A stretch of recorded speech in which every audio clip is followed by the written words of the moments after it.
Quick warning, I drop a couple of bad words in this video, so I just wanted to warn you ahead of time. Good evening, my name is Ivan Vincent.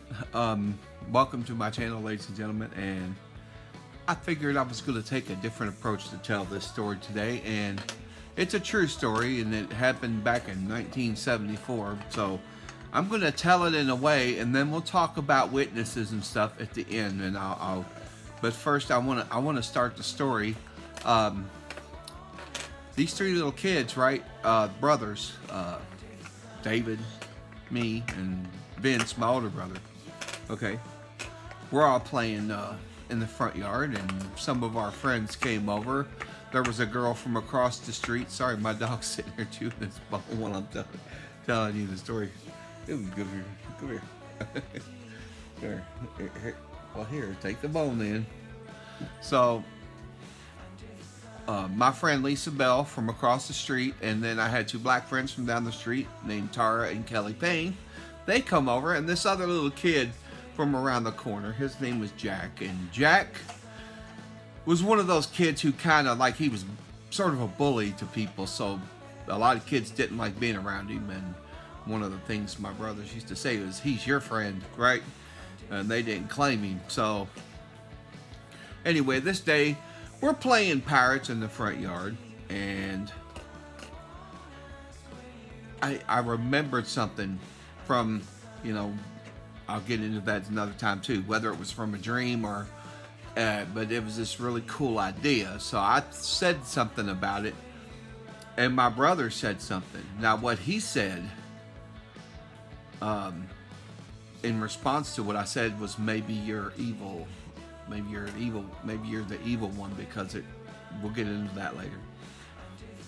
So that later on was something that helped him remember what happened in 1974. So about a week later, this kid, I guess he went and told somebody about that idea that I said, in the front yard. So he goes and tells them, and then every day he's over at my house trying to get me to go over to his house to get on the phone with his cousin. I didn't know who his cousin was, okay? And let me start this off by saying something else. I don't want anything from this person. At this point, anything they took is like blood money, okay? So they didn't keep their promise, and to be honest, between me and you, I'm not telling this story out of a vendetta or to get even, but so that you know the truth. That's why. So you know the truth. I already know the truth. My brother knows the truth. My older brother, he sort of remembers. Anyway, we go over, finally, this kid kept coming and trying to get me to go over to his house and get on the phone. And I'm telling you this part first because I want you to understand how I ended up remembering all this 22 years later, okay? Because I actually forgot about all of it. I was 7 years old at the time. Okay. We go in and talk to his cousin. We discuss the idea. We go out in the backyard. Now, there's three kids playing. Me and my brothers were playing on the swing set, and that other kid, Jack, he had and I wanted to make an example of this because he had a piece of rebar buried in the ground, and he was spinning it, like swirling it. Basically, he was spinning that stick. It was rebar, a piece of rebar that had to be about 6-7 feet long. I don't know how, maybe at least 5 or 6 feet long, but it was pushed down on the ground, and then it was bent over. So when he would spin it, it would do like a vortex, like spin like that. Well, me and my brothers were actually playing on the swing set. And my brother taught me, that was because we were supposed to be getting a swing set soon after that. And we did. We actually got one after that. But my older brother taught me how to take my legs and put them on the sidebar, and then hold on to the long legs that go down to the ground, and how to lower myself down and hang upside down from my knees. That was the first time I ever hung upside down from a swing set by my knees, okay? And we were still playing and running around, and that kid, Jack, he goes, "Hey, Troy,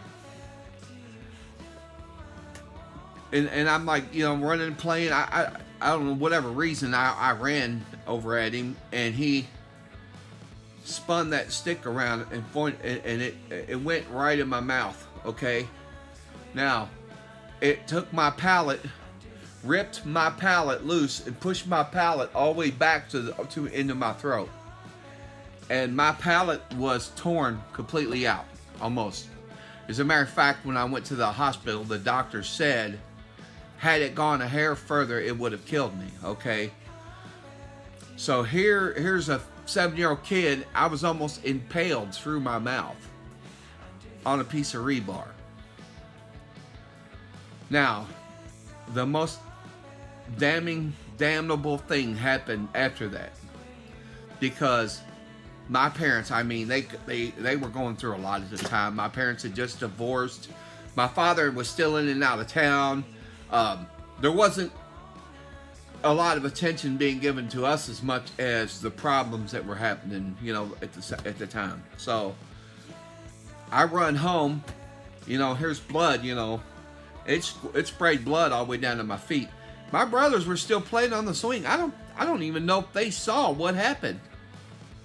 You know how kids are. They get like their one-track mind, and I ran home, and my mother was sitting there with this lady. To this day, I think she was a Tupperware lady, okay? And I couldn't get her attention for nothing. So I see one, because my dad used to actually, he was a carpenter. He made Tinker toys and stuff for us too. And I had a Tinker, there was one of the sticks on the ground, like remember the log cabins and the Tinker toys, and there was a long dowel, like one of those, it wasn't the real long one, it was, one of, I think it was 5 or 6 inches long, about that long, one of those dowels for Tinker toys. And I seen it and I picked it up just because I wanted to see how bad it was.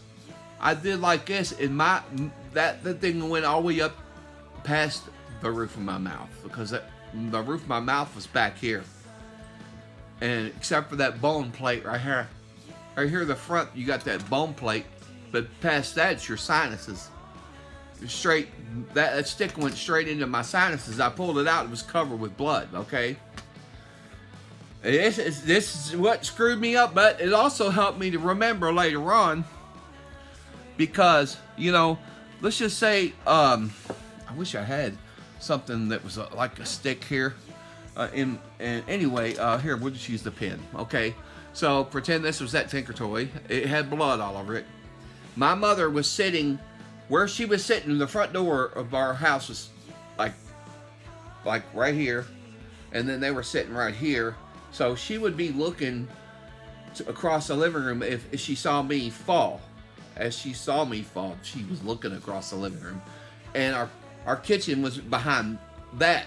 See, so there was the living room, the kitchen, and then the hallway was that way, and the bathroom was that way. So I wanted to go in. Once I seen that blood and stuff, I wanted to go and look in the mirror and see how bad it was. I fell down on the floor right then. Okay, so you're standing on this side of me, and I got a Tinker toy in my hand, and I fall. She thought it went in my mouth.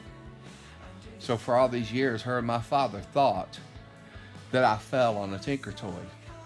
No, it was Jack Hamburger. That was his last name, Jack Hamburger. Okay, he almost killed me in his backyard. Now I've been, I know there's a lot of conspiracy theories about things, and I remember seeing a movie where these people actually taught their kids how to kill and make it look like an accident.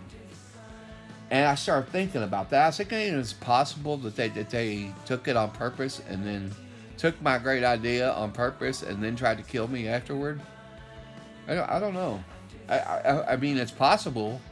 I'm not saying it's even true. But if it is, I hope it's discovered before, I leave this world. I hope the truth is known. And that's why, again, I'm here telling you what happened to me. And the date of this happening, I went to Florida right after this, and then I had put this great idea on a piece of paper in Florida in May or June of 1974. Just a little short while later, I put this on a piece of paper, And we didn't stay in Florida forever, so I mean, I think we made it for a couple months, and we ended up back in Kentucky. No, I think we actually made it to the school year. So it could have been no, because we were there the next. I remember now. We were there for Halloween, so we must have left there sometime right after Halloween because we were in Kentucky at Christmas. So between Halloween and Christmas, we ended up back in Kentucky.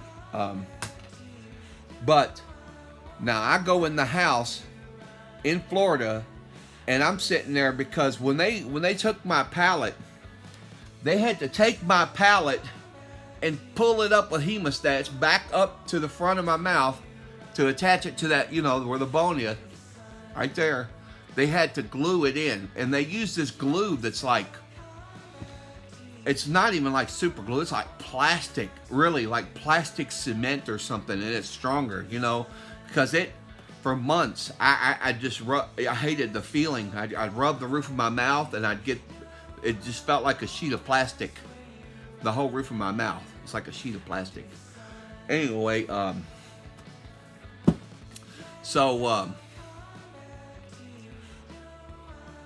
like sitting there and I feel that, and I go, you know what? I was outside playing with my brother, and I go, David, he's the one who also said in the front yard, maybe you're the evil one, right? So I'm like, maybe that kid's cousin's going to steal that thing, that idea.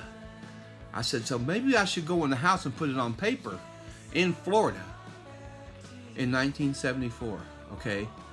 I did. I went in the house and I put it on paper, but before I did, my brother said, nobody's going to steal that stupid thing.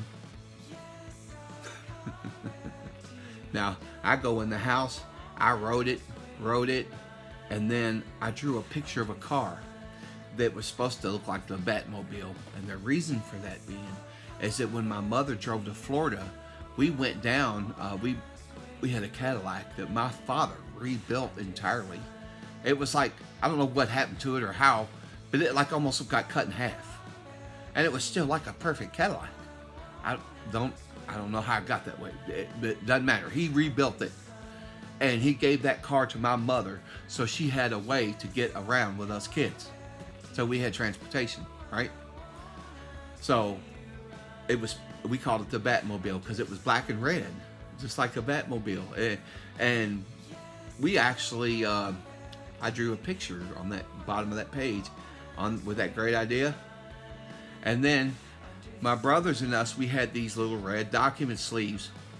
Each one of us had our own sleeve because back then, I don't know if you remember, but back when I was in school, your kids had to each have their immunizations all done, and we had these immunization books, pamphlets and stuff, and you would have them like flu had this, had that, and there was always little stamps, like a date stamp next to them. Like you had your last tetanus shot here, a little date stamp, right? Well, all of my stuff was in my sleeve. I went in the room, took that piece of paper with that idea, and shoved it into that sleeve. Now, I'm not going to get into telling you what it is until later, because I want you to stick with me here for a minute, okay? I forgot about that piece of paper, and I forgot about what happened. 1977 rolled around, and never mind. You know what? I'm going to skip that, but I'm going to add it in later. Now, I want you to remember 1977, okay? Now, as soon as we left Florida, we went back to Kentucky, and my mother had to stay with her brother and stuff and us kids. And then we all ended up in a foster home for almost all of 1975. Each of me and my brothers were in a foster home.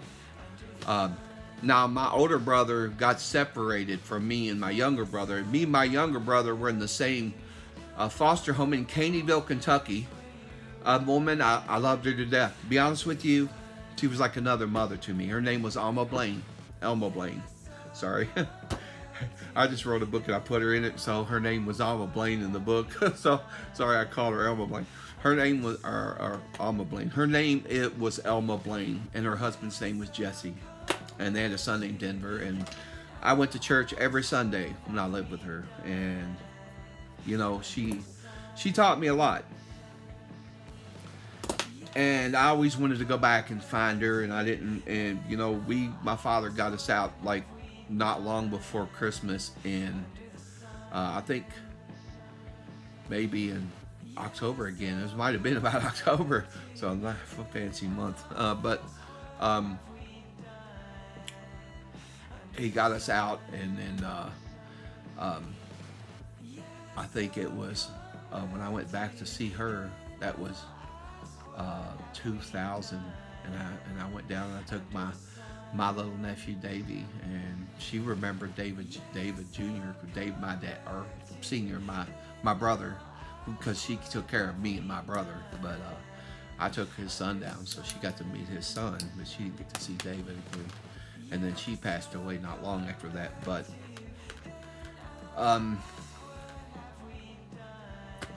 nonetheless, right before this happened, before we even went down there, 1999, my mother was telling the story to all my friends about me falling on this Tinker Toy.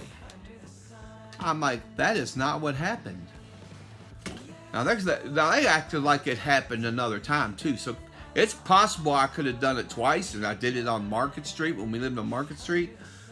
But when I lived in Florida, I remember the sheet, and I remembered why. That's why I went in and wrote it on a piece of paper. Okay, so whether that happened another time is irrelevant.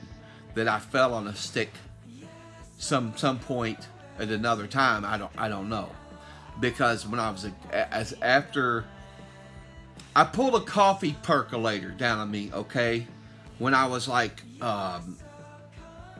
young. Okay, it doesn't matter. I pulled a coffee percolator down on me. It stuck to my face. It went down my back, down my shoulders. I was burned over 50% of my body. Second and third degree burns. Now, this is before my parents, even got divorced or anything. So this was in the 60s. Okay. So then I was tied to a bed for a year and a half, or a little over a year anyway. And I had been tied down like this, so I had a habit of, always looking over my shoulder. So I was a little clumsy. And there's a chance that once I got out, that I could have fell and done that. Actually fall on a stick, and maybe she's confusing two different incidences, because I know what happened on Riata Boulevard. I lived on Riata, and if this was my street and my house was right here, and then the next street over that went this way, like that, was Robinwood Road. Jack Hamburger lived right there, and our backyards were like catty corner from each other, diagonal, so we literally could probably look into each other's backyards. And I don't know if maybe that's how he ever knew that we lived there, or how he started trying to friend us, because he was sort of one of those people who pushed himself on people, and he was a bully, and he did some other stuff, and I'll get into that later. But my mother was standing there telling this story. He said, I fell on this Tinker Toy. I said, that's not what happened. I said, I was running in this kid's backyard. He pointed a piece of rebar at my face. I came off my feet, and blood sprayed all the way to the ground. You don't think all that came... You think that little Tinker Toy... And I remember when we went to the hospital, and the doctor was sitting there talking to my parents, and he kept looking at him. I know he thought they were lying to him, because I was running full blast when I hit that. And I still to this day don't know how I got lucky enough after I remembered it. And I didn't remember it till after 1999, so let's get that straight. I didn't remember really the whole thing until the year 2000. 2000 is when I finally remembered everything that happened in 1974, and I was remembering parts of it up to then, and then it was like a floodgate opened, and I remembered everything. Okay, so she was saying I ran into this Tinker Toy, or I fell on this Tinker Toy. I said, no, that's not what happened. I remembered running, and as a matter of fact, when I remembered in 2000, I'll tell you this, and there's no way I could know this unless it happened to me, okay? When you rip the roof of your pallet with a piece of rusty rebar, the taste of that rust mixed with the blood, it makes a weird, like a wild onion kind of taste in your mouth. And I wouldn't know that. I wouldn't even know that if it didn't happen. Almost like a rotten wild onion, or not like it's hard to explain. And I'm not telling you to go unless you've had your tetanus shot. I'm not telling you to mix rust and blood and just taste it to prove I'm telling you the truth. You know, don't go doing that. But again, I wouldn't be telling you this if it wasn't true. I don't want nothing from the man. I want nothing to do with him. But I want the world to know the truth, because this man's been lying to you all for 50 years. 50 years he's been lying to y'all, and everybody thinks he's great, and that's the sickening part to me. And I don't hate anybody. I don't want to have nothing against anybody. If he would have been honest and come out and told the truth, but there's more to it than that. I really honestly think he's a Luciferian, and there's good reasons for that. Okay. Now, at that time, in 1999, I've told you, it was right at the end of 1999, when my mom was sitting there telling my friends that story, and I said, that's not what happened, right? So, at that time, I was leaving. I went to Port St. Lucie, Florida. Ironic that I lived in West Palm Beach in 1974 when I put that great idea on paper. Okay? Now, I go down to Port St. Lucie in 2000, right at the beginning. I was there on January the 1st or 2nd. I mean, it was actually, well, yeah, because my birthday's on December 30th. So, yeah, I didn't really actually leave until 2000, right at the beginning. And I stayed until March, or I think March. I stayed down there about 3 months, and I came back and then went back and then came back, went back, and then I came back, and then I moved to Ohio. I met my wife while I was down there on the internet. Crazy thing. Because of things that happened to me. I really believed in God, and I went into a chat room, just to get over this real quick. You remember CompuServe? It was a red, blue, green, yellow chat room. I went into one, and these guys were really kind of talking raunchy, so I was like, I'm not going to stay in here, So I go to leave, and I see this one-on-one, and I click it. The first name on the list says Angel Wings 293267. I click on it. I started, hello. Oh, I'm busy talking to somebody. I'll talk to you later. Okay. I left the chat room. I was still on CompuServe. Later, boing, she came back up and started talking to me. And me and my wife were married almost 20 years, after that. And it was like a click, and she knew this whole story. I told her the story, and she saw it unfolding at the beginning of 2000, me talking about it to her. And then by the end of 2000, me remembering, I started writing letters to this guy, okay? He tried to have me arrested. I'd never been to jail in my life. Just because I was reminding him, hey, remember this deal you made with me?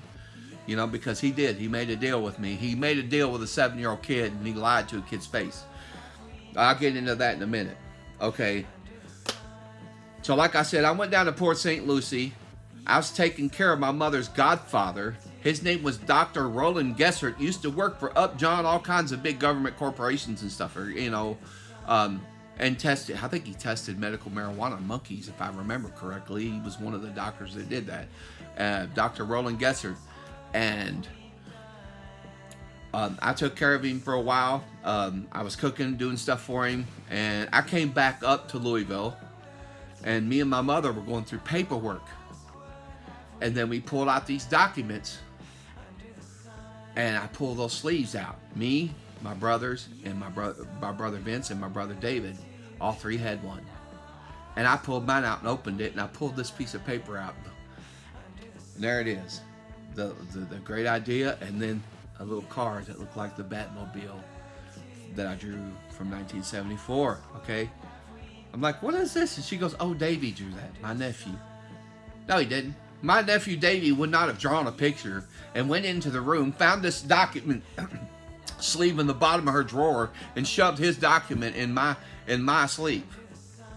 So where she came up with that, I don't know. It kind of made me suspicious of her, and I don't think that has anything to do with it, because she hasn't made any gains at all. She's poor and suffering pretty badly, so I don't think it's something like that. But nonetheless, 2000, the whole truth comes back to me. I remember the whole thing. I tried to write him and say, hey man, remember me? He tried to have me arrested. He had sent an FBI guy to my house in Bedford, Ohio, Bob Frederick. And I tried to do FOIA requests here not long ago, and they stonewalled me. Okay, he was an FBI guy. He did a police report. I have his name on the police report where he tried to have me arrested. The detective for the Bedford Police Department called me. He said, I read your things. He said, you didn't threaten him. You sound like you have a case. He said, why don't you just get a hold of a lawyer? I said, I've been trying to get a hold of a lawyer. I've written everyone to get help. I've written presidents. I've written governors. I've written newspapers. I've written, USA Today, Newsweek, Montel Williams, Oprah Winfrey, President Bush, President Obama. Yeah, that was a good choice. And then Trump, I wrote about it. Okay, who knows? Who knows if there's even anybody ever looked into it? But I've figured out the time span of when it disappeared. That if there is any documents, they're probably in Obama's SCIF, where he's got those 30 million documents, because it was during his presidency. Now, the very beginning, when I first started talking to my brothers, I don't think I really talked to them about it until 2001, 2, 3, 4, somewhere between there and by the time I moved here where I'm at now, and I've been here since 2007, or about a six-year period in there, when I've asked my brothers a few times to go get that sleeve and send it to me. Okay? They never did.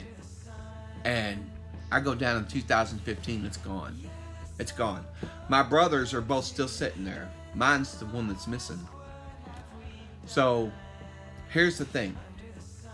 I never told the person that I had that piece of evidence. I think I mentioned something that I might have something at some point. I keep trying to remember, but I don't have all the letters I sent to him. But I never threatened the guy either way. So, they tried to act like I did, but then the police read the stuff and they said, no, you should, don't contact him anymore. But if you're going to, take it up through the legal system, again, like I said, I kept trying. I kept writing lawyers. They kept turning me down. And it's the fact that he did that to a 7-year-old kid. He made an oral contract with a 7-year-old kid, did not keep it. And the guy told me, he said, oh, give me that thing you had, that great idea. He said, I'll make you rich and famous, right? That is the most horrible thing in the world, that said that he did that. Not only was I still kind of recovering from being burned really severely as a child, I was still kind of clumsy and galoot because I was tied to a bed for over a year. You know what I mean? So I still had this tendency to look behind me because I was tied down, face down on the bed, because a lot of the burn went down my back. And that's the reason they kept me tied down in both hands, because if I got a hand loose and I had an itch, I would pull hunks of flesh off that were cooked, okay? So I was tied face down on purpose to keep me from damaging my skin, okay? Worse than it was already damaged. But anyway, I try to tell the story so many ways, and I don't know what else to tell people. I'm not trying to get anything out of him, but I still haven't gotten any traction with this, and I want people to understand. I'm not telling this about this man for no reason. I'm not just saying it for no reason, because if it wasn't true, I would have no reason to tell you this story. And I don't talk bad about people. I may not have been a perfect Christian when I was growing up. I didn't go to church every Sunday. Not always, I didn't. But I would never sit and lie, make up lies about anyone, or say something about someone that wasn't true. So, and I keep trying to tell y'all this. And again, if you haven't seen any of my other videos, I'm about to cut this one off here in a minute, and I'm going to tell you what it was, okay? 1974, the tornado hit Louisville, Kentucky on April the 3rd, okay? Easter was on April the 14th. My brother got a pirate-themed Easter basket with an eye patch because he loved Errol Flynn. He had 2 little swords, and we were outside sword fighting. That's when this all happened. When Jack Hamburger heard me say this great idea. And it was Jedi Knight in the Force. Okay? You can believe it or don't believe it. I don't care. I don't care. I'm just telling you the truth. Okay? My brother said, and he goes, what's a Jedi Knight? I said, it's someone who uses the Force to fight evil. He said, maybe you're the evil one. Okay? Now skip ahead to Florida. A couple months later. Okay? I'm going to back up here again. We were outside the house when I went to go put that on paper. And I said, I'm going to go put it on paper. He goes, nobody's going to steal that stupid thing. So those 2 things together is why I skipped ahead, because I want you to realize that when I reminded him of those 2 things, he remembered the whole thing. My younger brother remembers the whole thing. My older brother remembers telling me how to spell knight. He just doesn't remember Jedi. He just remembers knight. And my mother told me how to spell Jedi Knight. Jedi. She told me how to, but she doesn't remember anything. She has a lot of trauma, and it doesn't matter. She's had a lot of trauma, so some things for her have been forgotten because of trauma, and other things I don't know. You know, a lot of things have happened since 1974. You know, but it was Jedi Knights in the Force. I wrote it on a piece of paper in 1974. I put it on a piece of paper. I put it in my document sleeve. It stayed in my possession. I found it again with my mom in 2000. We pulled it out. I looked at it. She said, Davey drew that. And I said, you know, at that point, I didn't remember. See, remember I told you I didn't remember till 2000. And this was still just after 1999. It was still a couple months into 2000. And I really didn't have full recall till later in 2000. And that's when I remembered everything. I remembered the taste, that weird taste of that blood and that rust. I remembered everything then, okay?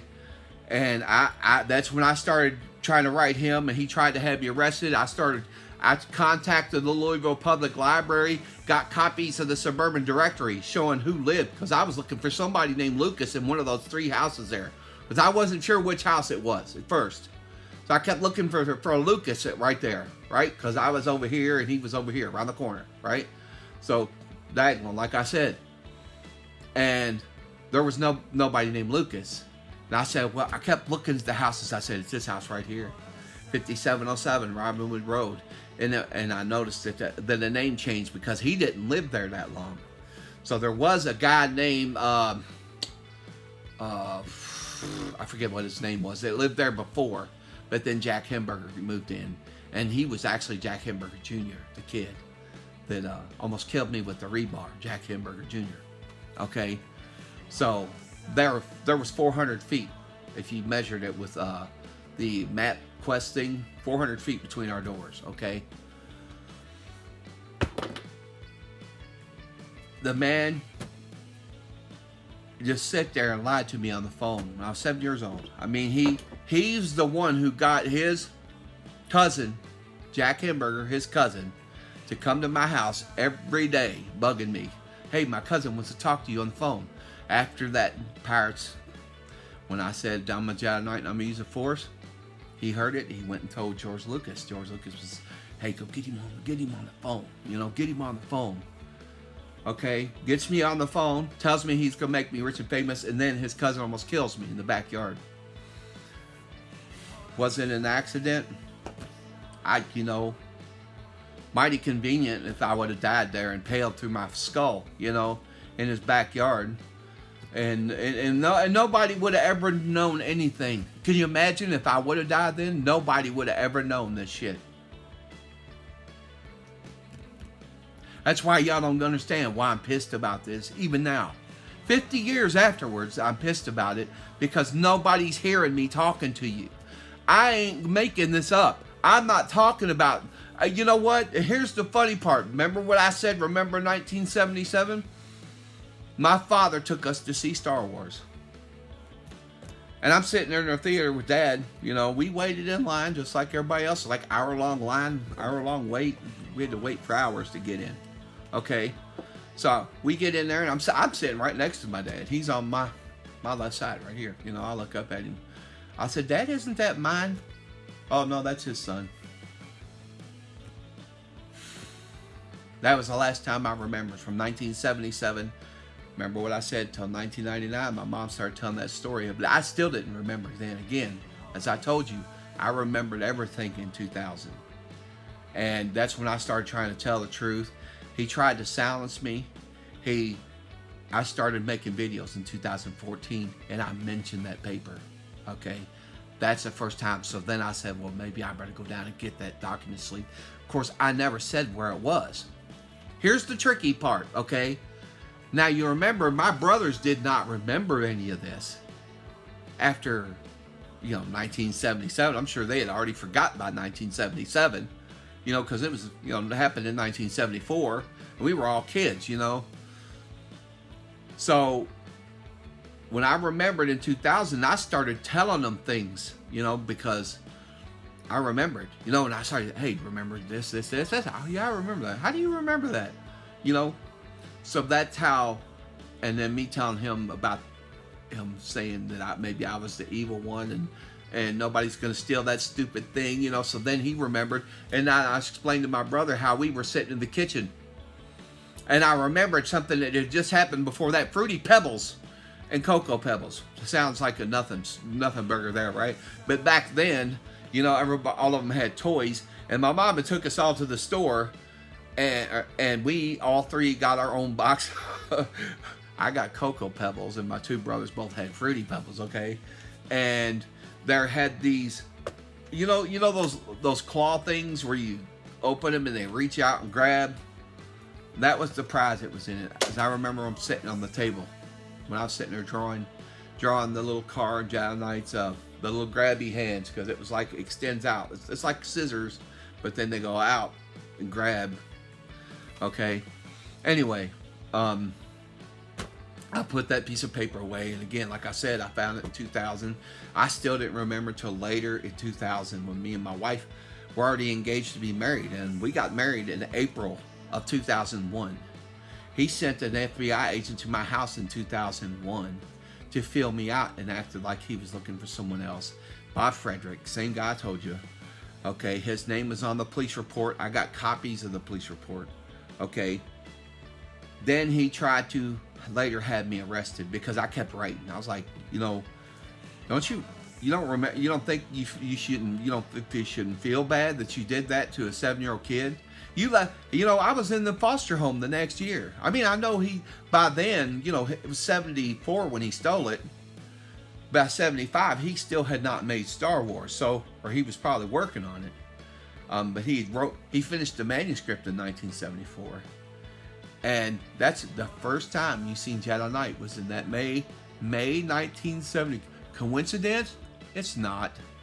The first time you seen Jedi Knight, and if he tries to go back and manufacture documents, we could prove it's bull anyway, and add a different date, because you take that date, go back to 1974.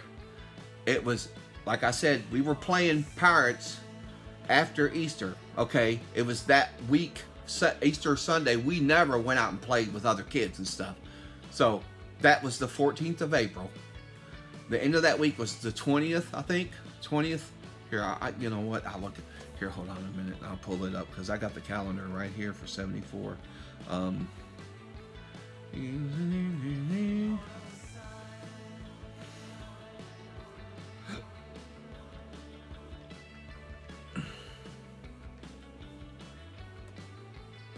Okay, yeah. Saturday would have been the 20th. Sunday was the 14th. Okay, the week Easter was 1974. Easter was on the 14th. The end of that week, 7 days, would have been on the 20th, right? Because then the next week would have been Sunday the 21st, right? So remember I said we were playing that next weekend. So that was around the 19th or 20th that we were playing Pirates in the front yard.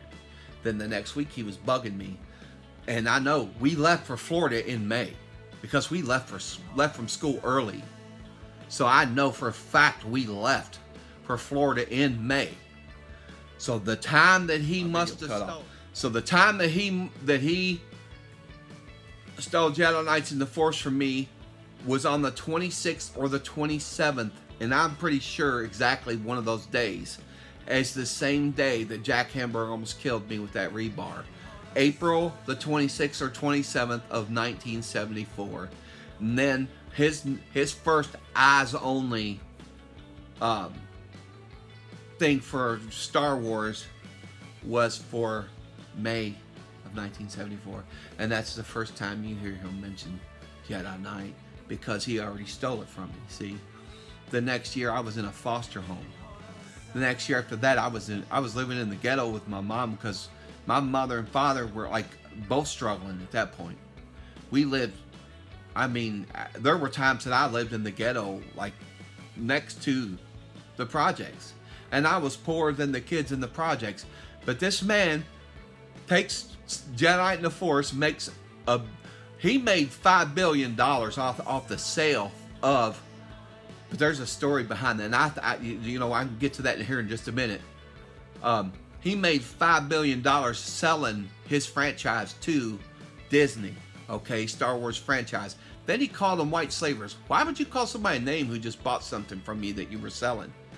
It doesn't make sense to me unless it was a Force thing, and that's where I'm getting to here in a minute, okay? The estimate I had was that I think 20th Century Fox made $25 billion or something, a little bit more or less, off of Star Wars. Then Disney bought it from George, and who knows how much they've made. What if they've made 20? So you're talking between George's $5 billion, their $25 billion, there's $30 billion, and what if Disney's made 20 or 30 billion? You know, there's like over $50 billion, and I've never seen a dime, anything, nothing. Again, he never even offered. He never even came looking for him. He never said, hey, maybe I should help this kid out, or maybe I should do something. And that's where I've been, I don't think he ever really, honestly, I don't think he ever planned on keeping his word. And that's pretty dirty. That's you do that to a 7-year-old kid. I mean, what if that was any one of y'all's kid? What would you do? Again, I'm not telling you this from myself. I don't want nothing from you. He waited too long. I sat here. I mean, I've worked my whole life. I worked myself till I was disabled. And you know what? He could, at any point, he could have came and said, hey, here, let me do something. He never did nothing for me. He took Jedi Knights of the Force from me and never did anything for me. Now, again, I've said this in my other videos. There was a Force in Edmund Hamilton and Lee Brackett's books. He even called it the Force. But when I told George Lucas, I'd never even heard of Edmund Hamilton and Lee Brackett. I didn't know anything about them, didn't know anything about their Force. What I saw was what I either dreamed or I saw when I got burned and I died and I was in heaven. I don't know if it was real or not. I can't tell you, but it was still mine. It was still mine, and he took it. He said, I'm going to make you rich and famous. That's an oral contract he made with a 7-year-old kid. He lied to a kid. Y'all think stealing candy from a baby's bad? Imagine leaving one in the gutter. That is freaking horrible. Who could do that? And y'all think George Lucas is great? Fuck Star Wars, because you know what? I'm being polite. I've been too polite for too long. You know what? There's no reason for him to be the way he's been to me. After what he did. And they almost killed me. And I lived, and I bet he's sorry that I lived too. Bet he's sorry that I lived.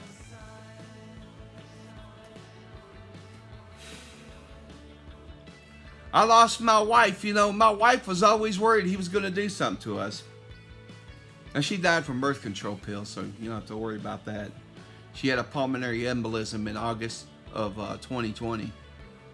But, anybody, you're not listening. I don't want nothing from him. Matter of fact, I really kind of despise him now more than I ever did, because all this time he's remained silent when he knows what he did. He knows what he did. He knows he took Jedi Knights in the Force from a 7-year-old kid. Again, like I said, he may have partially improvised my Force, what I told him, because my Force was Jedi Knight was an angel, okay? And I saw him slaying armies of people, dream or not. And I asked these other angels how he got like that, and they said he uses God's will, which they called the Force. That's what they told me. That's what I told him. He stole it, told me he was going to make me rich and famous, and if that was really God, he's got a lot coming to him. If I was really in heaven and that was real, then Jedi Knight's a real angel, and you got another thing on your hand on that one. Again, I think it was real, but I don't know. And I was a kid, so, you know, it may or may not have been. But I know that everything that happened after that was real, and I remember exactly the details, and I tell my brothers details and stuff, and they go, "Dang, how you remember that?" You know, and again, you know, being burned and then having your throat almost ripped out, you know, when you start to think all these damaged things to happen to a kid can actually wake up their memory, but it can also suppress certain memories, and I think that's what happened with him and Jedi Knights in the Force, and why I didn't remember until 2020. But I'm going to cut this video off because I don't want to go an hour long.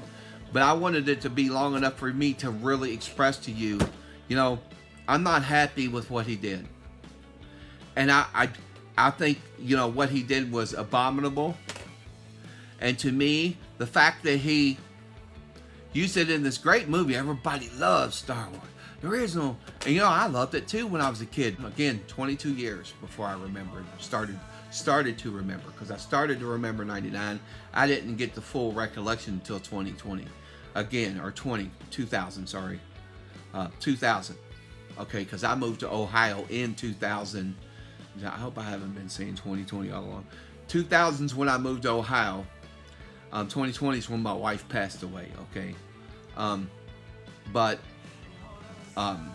I moved up here at the end of September of 2000, and I remembered the whole thing sometime just right after that, because I was already sending him letters before me and my wife got married in April of 2001. So between September and April, you know, so years, well, like 8 months there or something, right? September, October, November, December, January, February, March, April, right? So there was only 7 months, you know, between that and the time we got married, and I was sending him letters before me and my wife got married. So I was telling my brothers to go get that sleeve. It disappeared out of my stuff. My brothers didn't even remember what it was, where it was. They just, I know that I was asking them to go get that sleeve, excuse me. That sleeve was in a storage, not a storage unit like, you know, at your house. It was in a storage shed that was built by my uncle. It was a brand new storage shed for my mom to store her stuff in. But I go there, my sleeve's gone. How did anybody know that sleeve was? They were listening to me. That's why I put in the FOIA request. They were listening to me. Nobody could have known that piece of paper was sitting in a sleeve out in the countryside. And then when they took it, they took my birth certificates. It's possible I could have took my birth certificate out, because I think I took something out and took it to Florida with me when I went to Doc's. But I had diplomas in there. I had my certificate of completion from the Sears Extension Institute, my immunization book, other medical records, and that piece of evidence, that piece of paper that said Jedi Knight. And I already had someone to test it and everything, ready, sitting aside, and I had the money. I was going to take it straight up to Lansing, Michigan, to a guy named Eric Spikin. He was going to test the piece of paper. He said, I can tell you where the ink was made, when it was made, where the paper was made, and when it was made, and when the two were put together. So I was going to take it to him, and then I would have had evidence against George Lucas and proved that I knew Jedi Knights in 1974, and I had my two brothers that know because they were there. And if they saw this piece of paper get dated and they knew, they would have no doubt. And my older brother would have to force his mind to think about what happened that day, because he stood right there and told me how to spell Knight, and my mom told me how to spell Jedi. In the kitchen in West Palm Beach, Florida, 1974. Just a month or two after he almost killed me with that piece of rebar.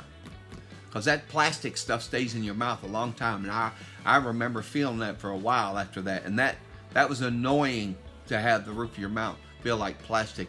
Anyway, I'm going to cut this video off. I want y'all to remember, George Lucas is a scumbag, okay? He stole from a kid. He stole from Lee Brackett and Edmund Hamilton. He stole from Gene Roddenberry. He stole the worm, Emperor Jabba the Hutt. He was a worm. Baron Harkonnen turns into a worm in the books, okay? Worm, desert. They both live in the desert. His soundtrack, Yoda, was from the Voynich manuscript. He's a little demonic entity from Voynich manuscript. He put Satan in the cantina at the beginning of Star Wars, okay? But never, ever, ever does he mention God, ever. Not only once in Star Wars. But when he did an interview with Charlie Rose, he said he was calling all religion propaganda, calling God propaganda, okay? Then he said, well, I'm on Star Wars, I'm going to go back to the much older propaganda. Does he ever mention God? He just admitted that he's a Luciferian, because he never, ever mentions God in Star Wars. The only thing you see, and he says he's going to use this much older propaganda, where is it? Other than Lucifer in the cantina, there's nothing about God in Star Wars, except for Lucifer in the cantina. Then that little demonic entity, is that who you're talking about? Older propaganda? Because I don't know how old the Voynich manuscript is, but I mean, when you start to look at the obvious, that, you know, what's that? That was Sherlock Holmes, Ian, whatever his name, that wrote Sherlock Holmes. He said, whenever you remove that which is impossible, whatever remains, however improbable, must be the answer. There you go.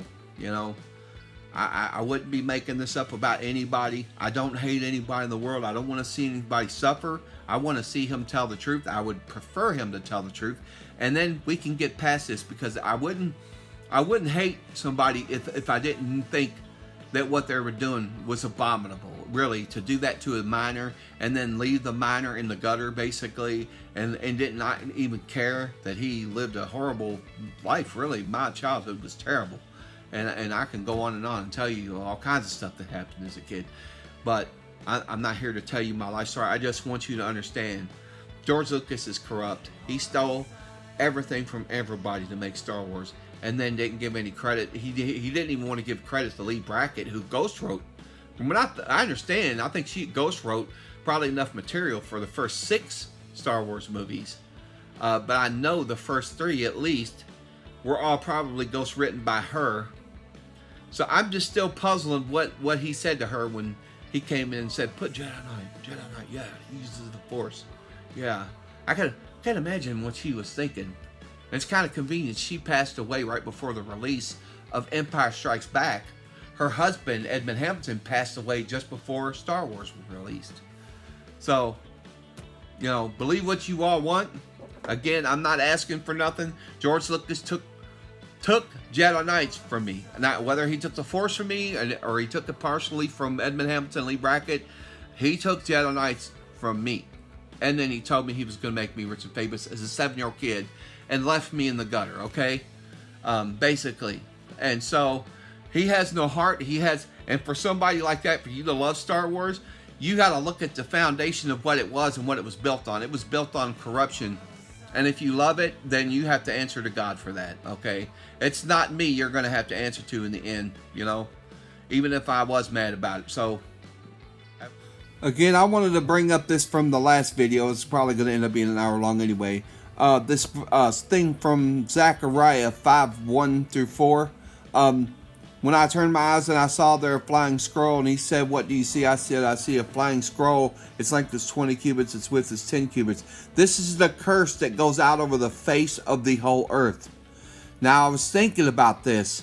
For every thief shall be expelled according to his side of the scroll, and every perjurer shall be expelled according to the other side. It depends on which version of the Bible or which Bible you have, or whether you have New or Standard. Now I'll show you the other one. Here's the thing. The scroll at the beginning of Star Wars. I know for a fact everything in Star Wars was stolen from someone else. And then that he's never told the truth about it. So it is almost like maybe this is the curse. Maybe he sent out this curse. How else do you send a flying scroll around the whole earth? I mean, unless you're talking a magic carpet from Alibaba, you really have to look at the realistic side of this. If is this the flying scroll that the Bible's talking about? I mean, is this a curse that he sent out across the world? Now look at this. This was written by Moses.